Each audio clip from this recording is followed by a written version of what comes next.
Welcome to Fine Line Station, where I read out letters and emails sent by you, the listeners. They are real-life stories about the uncanny, the creepy, and the unknown. I am your host, Charlie Fox, and I hope you're ready to tune in.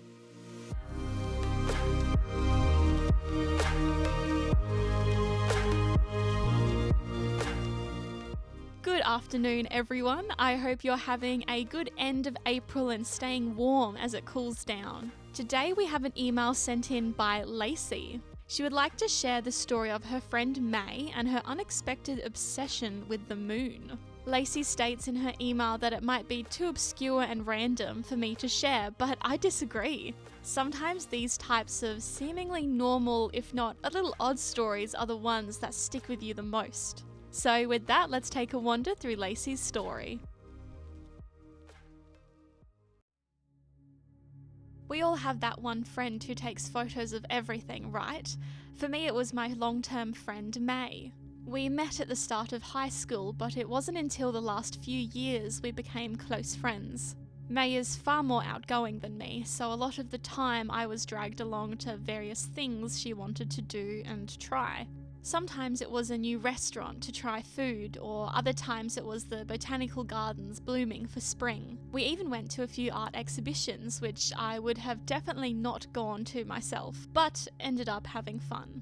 I enjoyed different outings, but I just didn't quite have the passion that May did for experiencing new things. I was honestly just as happy reading a book at home by myself as I was going out into the world. As phones got smarter and we got even better camera qualities with each new generation, May started getting really into taking pictures for socials. I mean, nowadays your phone can take pretty decent photos, and even great ones if you know how to work the settings. I didn't mind photography. May and I had taken a class in high school, but I enjoyed the film parts more than anything else.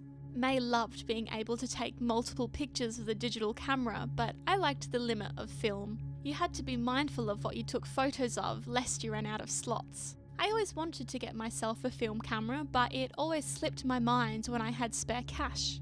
Plus, while film produced beautiful saturated photos, it was always an extra cost to send it off to be developed. So, for the most part, I did agree with May that digital was generally easier. May was especially fond of Instagram. She loved curating her profile and had several accounts all dedicated to different subjects. Food, landscapes, trips and whatnot. A few of them even got a decent following. Her photos were good, but still amateur enough that it was relatable. I guess people liked the authentic vibe she brought and enjoyed her sharing everyday moments of magic. It did get annoying sometimes when she would hold me up trying to get the best angle of whatever we passed, or making sure the lighting was perfect before we could dig into lunch.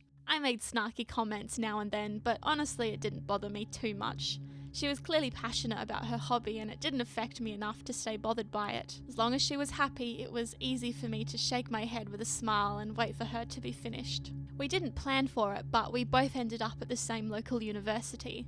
She is, or was, I guess, studying sociology and I'm studying graphic design. Unfortunately, we don't have any overlapping classes. I took a gap year off to work and she ended up taking off 2 years between high school and university. I think part of the reason is that it was tough for me to choose what to study. There were many options she was interested in, but she was worried about getting bored and actually being able to stick through the whole degree. Eventually, after some pretty intense brainstorming sessions, we both figured sociology would be best. She loved learning about people and her extroverted personality made her overly curious about others. She was the person who always talked to whoever they sat next to on the bus, or who you chatted to while lining up for a coffee. She didn't mind modern history either, but was much more into the present actions of society and how it impacts the individual. She seemed like she was really enjoying her classes. It'll be a real shame if she doesn't go back to them. I guess onto the reason I am sharing this story. I don't actually know if this suits what you often share on your station. I must admit I'm only a casual listener. But either way, I'm hoping it will at least be cathartic for me to type this all out. It started after an evening class. I finished an hour before May, so I worked on some assignments until she was done. It was a Friday night, and as usual, May had found a new restaurant to eat at. I usually worked weekends, but had a rare Saturday off, and I was more excited than usual to spend the night out. May drove us to the beach. about 20 minutes away, and we went to a local seafood place.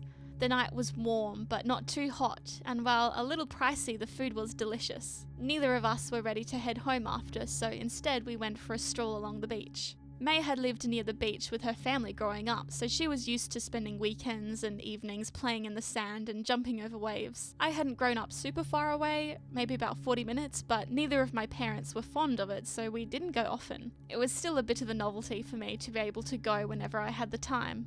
We did what most girls in our 20s do. We gossiped about people in our classes, complained about annoying professors, and just had a good time chatting. I didn't get to see her as often anymore because of our different schedules, so it was nice to forget the world and my responsibilities for a bit. It was maybe 9:30 or 10 when we finally sat down on the sand, wrapped in our cardigans now that it had cooled slightly. We both looked up at the perfect moment the clouds parted, displaying the beautiful full moon. May, of course, instantly jumped up to grab as many photos as she could. Hell, even I pulled out my phone as well. It really was a gorgeous scene. I know we've all seen a full moon before, so I probably don't need to describe it, but it just felt enhanced that night, like it was closer than I'd ever seen it. I swear I could clearly see all the different craters and markings that littered the surface. It was lit so brightly that when I turned away I had spots in front of my eyes, like when you stare directly into the sun. It may sound a tad dramatic, but to be fair, we had both had a glass of wine with dinner, not to mention our exhausting week of study. But still, it felt intense and remarkable. It took a while for May to finally be done with her photos. As lovely as the night was, I was starting to doze off in the sand and managed to pull her away to go home. May dropped me off, and as soon as she texted me she was home safe, I crashed face first into my bed and slept the night and part of Saturday away. I woke up the next morning with dozens of messages from May. I panicked at first, but quickly realised most of them were photos of the moon from the night before. This was odd. Yes, May took photos everywhere she went, but she rarely individually sent them to me. She knew I'd see them on her socials, and she especially didn't bother if I was also there for whatever she took pictures of. I was confused, but assumed she was just overly excited over the nice evening we had. Her socials were all similar, all had several photos of the moon from the night before. They were great, of course, but she put them on all her socials, even the ones that weren't relevant. I know it sounds kind of weird, but she really cared about those little things like matching a theme and sticking to a certain layout. I was confused again, but assumed she would move on soon and end up deleting some of the photos anyway. She continued to send me photos the next day, and then the day after. On Monday, I told her to stop sending me the moon photos. I was probably a bit rude and apologised a short while after sending the text, but it was getting annoying. She didn't respond to either message, but she did stop sending the photos. The next morning, she picked me up for our different classes held at the same time and told me about more moon photos she took in the night. I jokingly said she was in a moon phase, laughing at my own pun, but she just frowned at me and went right back to swiping through her new photos. They were good images, and some were even nicer than the ones we took. She had purchased a small telescope to photograph through. Again, I was unsure why she had suddenly become obsessed with the moon, but reasoned she had just gone down the rabbit hole or something. Sometimes you find something and it clicks for you, and you get really into it. It's not uncommon, right? I still saw her twice a week at uni, but slowly we stopped going out together to the various places she always wanted to visit. I was honestly a bit hurt at first. Maybe she had replaced me or gotten bored of me. The time we did spend together, she would tell me about her new photos and how many likes they were getting online. Her feed was covered in moon photos now, and while she had always enjoyed her photos going viral for a moment online, I had never seen her care this much before. She also mentioned how she had joined a bunch of online groups where they all shared their love for the moon. May was generally pretty sensible online, but I couldn't help but give her an online safety talk. She just rolled her eyes at me and said I didn't understand and went right back to messaging them. It's like she had suddenly made these new friends online, and that, along with her photos, was all she cared about. I probably sound a bit jealous, and I guess I was in some sense, but more than anything, I was worried.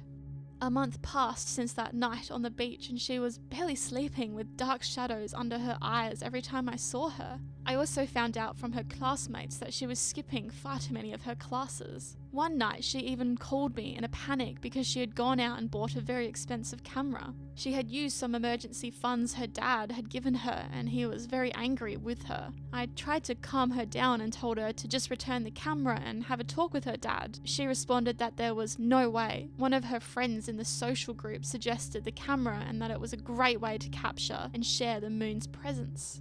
I was astonished. A stranger online told her to buy this camera, and she did it with no further thought? Yes, May sometimes got carried away with things like expensive outings or a new outfit when she didn't need one. She can also fall prey to the dopamine hit of posting pictures online and getting likes, but when it came down to it, she was generally sensible and rational. We both had personalities that sometimes seemed like opposites, but deep down we had similar morals and how we approached the world. But now, it was like I didn't even know her. Shortly after that, on the next full moon, she asked if I would go to the beach with her again. I was worried sick by her by this point and agreed right away, hoping she would open up to me. I drove us this time and asked if she wanted to eat food beforehand, but she shook her head. Every time I started up a usual conversation with her, she would find a way to bring the topic back to the moon, her photos, or her new group. I sighed and let her chatter on instead, hoping she would get it out of her system. We eventually got to the beach and sat down together while looking up at the moon. It was more normal this time around, what you'd expect to see, but May was captivated, like she had won the lottery. I was worried and half forming a plan in my head to stage an intervention or even get her family involved. I went back and forth in my mind for a while until I turned and noticed May was gone from her spot sitting next to me. She was heading towards the water. I sighed again, got up and followed. I assumed she was getting closer for a better angle or to capture the light reflections perfectly. She stepped onto the wet sand and the waves lapped at her feet. She then moved in past her ankles, then her shins, then her knees. Her skirt was starting to get wet as she kept going. I called out to her, unnerved, but she simply kept going. I really panicked when she got up to her waist and still kept striding forward. I ran out into the ocean myself to grab a hold of her arm to pull her back to shore. She lightly struggled against me, telling me in a dreamy voice that she just wanted to get closer, to bring us all together. I was so scared.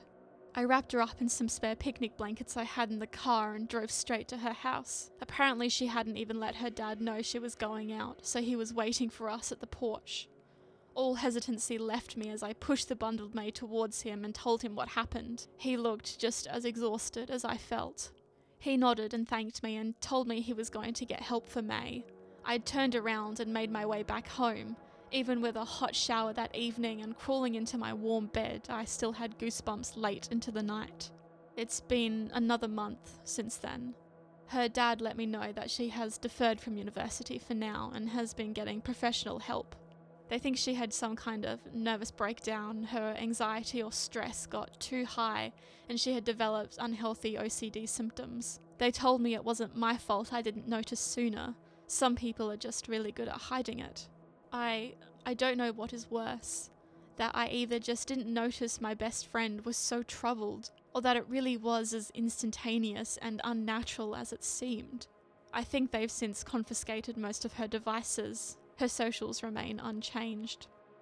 But every now and then I get a moon photo sent to me by a number not in my contacts. I still don't know what happened, and I try to call her landline every few days. Her dad always answers though and tells me May isn't ready to speak with me yet. Is it bad that a part of me now hates the moon for whatever the hell it did to my best friend? I really miss her. It upsets me thinking about how lonely she must feel. And I guess selfishly, I am also frustrated that I just don't understand what happened.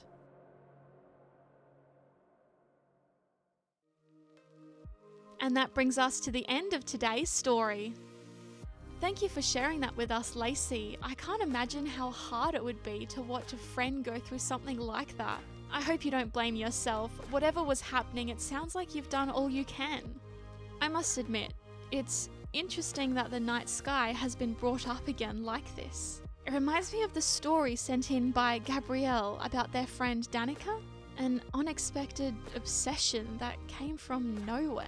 Oh, well, I suppose Danica was also encouraged by it too. Oh gosh, I think I'm falling for the human condition of can see a pattern in anything if you're exposed long enough. But as I've said countless times now, I do try not to interfere too much with the story, so we will leave it there. Especially since Rowan is now smirking at me. Yes, I do seem to be rambling more than usual nowadays. I know, I can't help it, okay? I apologise, everyone. This has been another broadcast by Fine Line Station. I'm Charlie Fox, and I'll speak to you next time.